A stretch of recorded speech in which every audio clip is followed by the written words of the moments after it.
میری رائے میں نہیں ہے، میں غلط ہو سکتا ہوں، میری رائے میں نہیں ہے۔ اگر نہیں ہے تو پھر دوسرا راستہ کیا ہے؟ پنجاب نے ایک آرڈیننس بنایا ہے، اسے جاری کیا ہے، جس میں وہ پنجاب کی 6000 سے زائد جو ارریگولر سوسائٹیز ہیں اس کو ریگولرائز کرنے جا رہے ہیں۔ انہوں نے کمیشن بنا دیا، سپریم کورٹ کے جج کی سربراہی میں کمیشن بنا دیا۔ مناسب بات ہے، ہم نے یہ نہیں کہا کہ ہم خود کرتے ہیں کہ سعید علی فیصلہ کرے گا یا مراد علی شاہ فیصلہ کرے گا یا ناصر شاہ بیٹھ کے فیصلہ کرے گا کیا ہونا چاہیے۔ بھائی کمیشن بنا دیں، سپریم کورٹ کے جج کی سربراہی میں کمیشن بنا دیں، وہ کمیشن یہ طے کرے کہ ان گھروں کا، ان بلڈنگز کا، ان آبادیوں کا ہمیں کیا کرنا ہے، پھر اس کا فیصلہ کر لیں۔ اس پہ جرمانہ لگانا ہے، ان کو اٹھا دینا ہے، ان کو مار دینا ہے، ان پہ بمباری کرنی ہے، ان پہ ٹینک چلانے ہیں، فیصلہ کریں اس کے بعد اور کر دیجیے۔ اور یہ کمیشن یہ بھی طے کرے کہ آئندہ ایسے کون سے اقدامات ہوں کہ جس کی وجہ سے یہ چیزیں نہ ہوں۔ آپ نے سزا دینی ہے، آپ سزا دیں اس کو جس میں زمین پہ قبضہ کروایا ہے، آپ سزا دیں اس کو جس نے غیر قانونی بلڈنگز بنوائی ہیں، آپ سزا دیں اس کو جس نے وہ گھر ان غریبوں کو بیچے ہیں۔ ان کو جب سزائیں دے دیں گے نا، پھر اس کے بعد اب پوچھیں اس غریب سے کہ تو ادھر کیوں رہا۔ اب سعید غنی نے قبضہ کروایا، ڈی سی صاحب نے سرپرستی کی، اور پولیس نے بھی نہیں پوچھا، کسی نے نہیں پوچھا، سب کچھ ہو گیا۔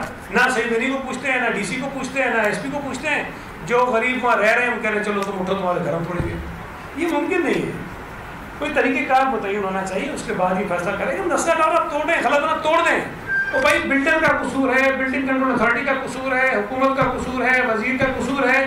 وہ جو 44 آدمی جنہوں نے گھر لیا ان کا کیا قصور ہے؟ آج آپ کہتے ہیں انہیں پیسے دے دیں، اگر پیسے بلڈر بھی دے گا کتنے دے گا؟ جتنے میں بک کرایا تھا اتنے دے گا۔ اتنے پیسوں میں آج ان کو جس قسم کے وہ گھر میں رہ رہے تھے اس سے آپ کوئی 30 40% 50% 100% گر بھی جائے نا، ویسا گھر ان کو نہیں مل سکتا۔ میری رائے میں یہ مناسب بات نہیں ہے، مناسب چیزیں نہیں ہیں۔ ہمیں تھوڑا سا اس پہ جذباتی انداز میں فیصلے نہیں کرنے چاہیے، ہمیں سوچنا چاہیے کہ جو میں آپ کو یقین سے کہہ سکتا ہوں کہ یہ لاکھوں لوگ ہیں، لاکھوں لوگ ہیں، ہزاروں بھی نہیں، لاکھوں ہیں۔ اگر ان لاکھوں لوگوں کی چھتوں کو چھین کر ایک انسانی المیہ پیدا کر کے اور کوئی یہ کہے کہ ہمیں حکومت میں رہنے کا حق ہے، میں کہتا ہوں کہ نہیں۔ اگر ہم ان کو بچا نہیں سکتے ہیں، ان کو روک نہیں سکتے ہیں، تو ہمیں نہیں رہنا چاہیے حکومت میں۔ حکومتیں کن کی وجہ سے آتی ہیں؟ لوگوں کی وجہ سے آتی ہے، عوام کی وجہ سے آتی ہے۔ ہم ان کی پروٹیکشن نہیں کر سکتے، ان کی چھتیں نہیں بچا سکتے، تو مجھے بتائیے کہ کیوں رہ گئے حکومت میں؟ بھائی کوئی رہے نہ رہے، میں تو سمجھتا ہوں کہ مجھے نہیں رہنا چاہیے۔ میں بار بار کہتا ہوں کہ میں وزیر کے بغیر تو رہ سکتا ہوں نا، حکومت کی اسمبلی کا رکن نہ ہوں گا تب بھی رہ سکتا ہوں، لیکن میں اپنے لوگوں میں سر جھکا کے کیسے چلوں گا جن کی وجہ سے میں اسمبلی میں بیٹھا ہوں، جن کی وجہ سے میں وزیر بنا ہوں؟ سیدھی بات ہے، کوئی مشکل بات نہیں ہے، بہت آسان سی بات ہے۔ میری گزارش ہے کہ مجھے بھلے لٹکا دیں، مجھے بھلے جو مرضی کرتے ہیں، لیکن کم از کم اس مسئلے کو، اس ایشو کو انسانی نقطۂ نظر سے بھی دیکھنے کی ضرورت ہے۔ یہ تھوڑی سی تلخ بات ہے، پتہ نہیں آگے کیا ہوگا میرے ساتھ، لیکن بہرحال جو بات ہے مجھے کرنی چاہیے۔ دوسری جو مہنگائی کی حالت ہے، دیکھیں یہ چینڈو صاحب نے بھی کہا، جو مسئلہ پیدا ہوتا ہے اس ملک میں ذمہ دار سندھ حکومت۔ ہری رام صاحب ہمارے فوڈ منسٹر تھے، گندم کا بورا وفاقی حکومت نے کہا کہ سندھ حکومت، میں نے کہا ہری رام صاحب کمال ہے یار، آپ کو بڑی چیز ہے، ہم تو سمجھتے تھے بڑے سیدھے آدمی ہے۔ بلوچستان میں بھی کرائسس کر دیا آپ نے، پنجاب میں بھی کرائسس کر دیا آپ نے، KPK میں بھی کرائسس کر دیا آپ نے، اسلام آباد میں بھی کرائسس کر دیا آپ نے، اور سندھ میں بیٹھ کے کر دی۔ کیا کمال کی بات ہے آپ کے لیے۔ اور گندم ہمارے پاس ہے کوئی نہیں، ہمارے پاس اتنی گندم ہوتی ہے جتنی سندھ کے لوگوں کو ضرورت ہوتی ہے۔ پنجاب کی گندم میں ہمارا کیا کنٹرول ہے؟ آپ کو پتہ ہے کہ پنجاب ملک کی جو گندم پیدا ہوتی ہے پورے ملک میں، اس کا 70% سے زیادہ پنجاب پیدا کرتا ہے۔ جتنی پنجاب کو ضرورت ہے اس سے زیادہ پیدا کرتا ہے۔ سندھ کو کچھ بھی نہیں کرتا، سندھ کو تو جتنی ضرورت ہے وہ مشکل سے پوری کرتا ہے، ہمیں تو پھر لینی پڑتی ہے گندم، ہم نہیں ہیں۔ تو ہمیں کہا جاتا ہے کہ جی گندم کی جو کرائسس ہے اس کے آپ ذمہ دار ہیں، اس لیے کہ آپ نے بر وقت گندم ریلیز نہیں کی۔ بھائی آپ کا وزیر قومی اسمبلی میں کھڑے ہو کے یہ کہے کہ 66 لاکھ ٹن گندم کہاں چلی گئی ہمیں نہیں پتا، تو میرے بھائی کوئی ہری رام کھا گیا تھا کیا؟ مراد علی شاہ کھا گیا تھا کیا؟ صوبہ سندھ کے لوگ کھا گئے تھے کیا؟ اور یہ میں آپ کو بتا دوں، یہ اچانک سے غائب نہیں ہوئی ہے، یہ جگادریوں کی جو حکومت ہے، بین الاقوامی جگادریوں کی حکومت ہے، اس حکومت کے اندر ایسے ایسے ماہر بیٹھے ہیں کہ ایسا ایسا چونا لگاتے ہیں پاکستان کی عوام کو کہ ہمیں پتہ بھی نہیں چلتا اور آگے ان میں ہماری جیبوں سے نکل جاتا ہے، پتہ بھی نہیں چلتا ہے۔ اور وہ سارے اے ٹی ایمز ہیں، عمران خان کے اے ٹی ایمز ہیں، وہ ان کی پارٹیاں چلاتے ہیں، ان کے چولہے چلاتے ہیں، ان کے گھر چلاتے ہیں۔ ہم نے ایک سوال، ہم اتنے میڈیا ٹاک شوز ہوتے ہیں، میں نے بار بار پوچھا، کسی نے جواب نہیں دیا۔ ہم کہتے ہیں عمران خان کا ذریعہ معاش کیا ہے؟ بھائی ہوگا نا، میرے سے بھی لوگ پوچھتے ہیں، میں عمران خان سے زیادہ ٹیکس دیتا ہوں، بھائی میرا لائف اسٹائل دیکھیں، اس کا لائف اسٹائل دیکھیں۔ آج تو مجھے نہیں پتا، لیکن 2-3 سال پہلے جو میرا ٹیکس تھا 3 سال کا، عمران خان کے 3 سال کے ٹیکس سے زیادہ تھا۔